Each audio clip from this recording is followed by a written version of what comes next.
നിങ്ങളെല്ലാവരും പെരുന്നാൾക്ക് ഡ്രസ്സ് കൊടുത്തോ? ഡ്രസ്സ് എടുക്കാമെന്ന് വിചാരിച്ച് തുണിക്കടയിൽ പോയതാണ്. കുറേ നോക്കിയിട്ടൊന്നും പറ്റിയില്ല. പറ്റാണ്ടിരുന്നതിൻ്റെ കാരണം നിങ്ങൾക്ക് എന്താണെന്നറിയോ? അവിടെ വന്നോരേ അതിലും നല്ലതാണ് കിട്ടിയിരിക്കണത്. പിന്നെ എങ്ങനെ പറ്റാനാ? ഏതെങ്കിലും ഒന്നൊക്കെ സെലക്ട് ചെയ്തിട്ട് എടുക്കാമെന്ന് വിചാരിച്ചിട്ട് ഒരെണ്ണം ഞാൻ നോക്കി.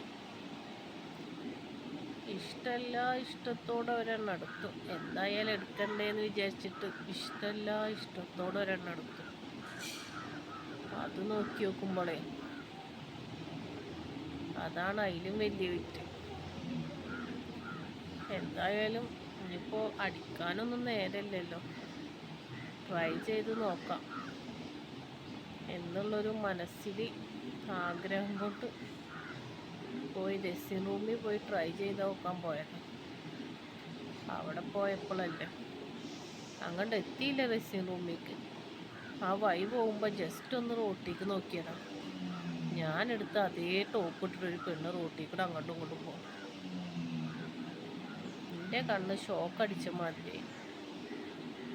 ഏത് കൊല്ലത്തെ രസമാണ് റബ്ബേ ഞാൻ എടുത്തതെന്നുള്ളതായി. അപ്പോഴും ഈഗോ അടിച്ചു. എന്താ ചെയ്യലേ? ഇല്ലാത്ത കാശും മുടക്കി പോയതാ. ഒന്നും എടുക്കാണ്ട് വന്നു. വരുന്ന ടൈമിൽ എന്ത് ചെയ്തു? ആകെ 500 രൂപ പോയത്. വരുന്ന ടൈമിൽ എന്ത് ചെയ്തു? ആ വിഷമം തീരാൻ വേണ്ടിയിട്ടൊരു ഷെയ്ക്ക് വാങ്ങിച്ചു കുടിച്ചു, ഒരു പപ്സും. ആ കാര്യത്തിലൊരു തീരുമാനമായില്ല. വീട്ടിൽ വന്നിട്ട് ഞാൻ ആലോചിക്കുക, ഞാനിപ്പോൾ എന്തിനാ തുണിക്കടയിൽ പോയി?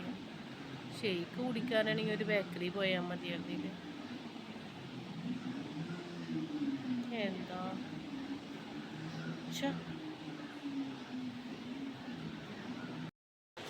പെരുന്നാൾക്ക് ഡ്രസ്സ് എടുക്കാത്ത എല്ലാവർക്കും വേണ്ടിയിട്ട് ഞാൻ മിച്ചറ് ചായ കുടിക്കാൻ പോകും. ഞാനും എടുത്തിട്ടില്ലേ.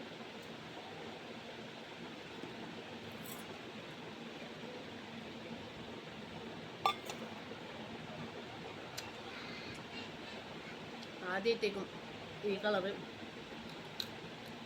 നൈറ്റി എൻ്റെ എനിക്ക് ചുങ്കടി ഭയങ്കര ഇഷ്ടമുണ്ടാകും. ചുങ്കടിയുടെ നൈറ്റിയൊക്കെ ഭയങ്കര ഇഷ്ടം. അപ്പോൾ കഴിഞ്ഞ ദിവസം കുഞ്ഞാത്ത ഉമ്മാൻ്റെ അനിയത്തി ഈ നൈറ്റ് ഇട്ടിരിക്കണം. അപ്പോൾ കൈയില്ലാത്ത കാരണം ഭയങ്കര ടൈറ്റ്. പിന്നെ കുഞ്ഞാത്താണ്ട് ചോദിച്ചു ആ നൈറ്റി എനിക്ക് തരുമോ വെച്ചു. അങ്ങനെ നല്ല നൈറ്റിയാണ്, ഇഷ്ടമായിരുന്നു. നല്ല നൈറ്റിയാണ്, സൂപ്പർ. അതുമാതിരി മിച്ചം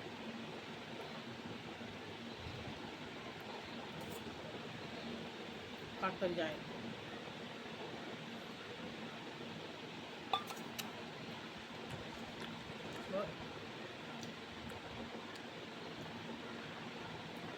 ഡ്രസ്സ് എടുക്കാത്തതൊന്നും വിഷമിക്കണ്ട, നമുക്ക് അടുത്ത പെരുന്നാൾക്ക് എടുക്കാം.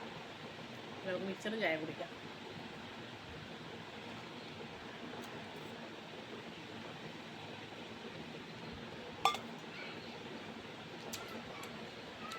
അപ്പോൾ ചിലർക്കൊക്കെ ഞങ്ങൾ അങ്ങനെ കുറ്റം പറയാനൊക്കെ തോന്നുന്നുണ്ട്. അവരോടും ഈ വീഡിയോ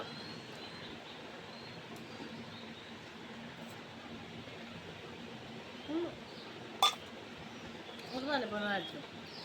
ഫേസ്ബുക്കിൽ നമ്മൾ വീഡിയോ ഇടുമ്പോൾ ഏറ്റവും കൂടുതൽ ആരാ കാണുന്നതെന്ന് നമുക്കറിയാം. നമ്മൾ വീഡിയോ ഏറ്റവും കൂടുതൽ ഫസ്റ്റ്, സെക്കൻഡ്, 2, 3 എന്നാണ് അവരുടെ പേരടക്കുന്നതാണ്.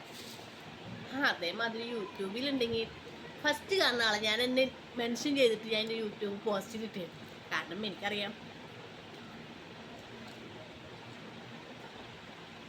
എൻ്റെ വീഡിയോ എന്തായാലും നമ്മൾ നല്ലവരെ കാണില്ല, കുറ്റം കണ്ടെത്താൻ ഉള്ളവരുടെ ഏറ്റവും കൂടുതൽ നമ്മൾ വീഡിയോ കാണും. അല്ലാത്ത ഒരു പ്രാവശ്യം കണ്ടിട്ട് ലൈക്ക് അടിച്ച് കമൻ്റ് ഇട്ടുള്ളൂ. നമ്മളോട് ദേഷ്യമുള്ളവരുണ്ടല്ലോ, ഒരു 10-20 വട്ടം കാണും. ആ ഏറ്റവും വലിയ ഉദാഹരണമാണ് നമ്മളെ ലൈഫ്.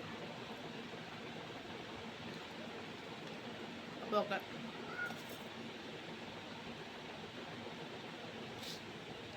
മിക്കറും ചായം കുടിച്ചുകൊണ്ടേയിരിക്കും.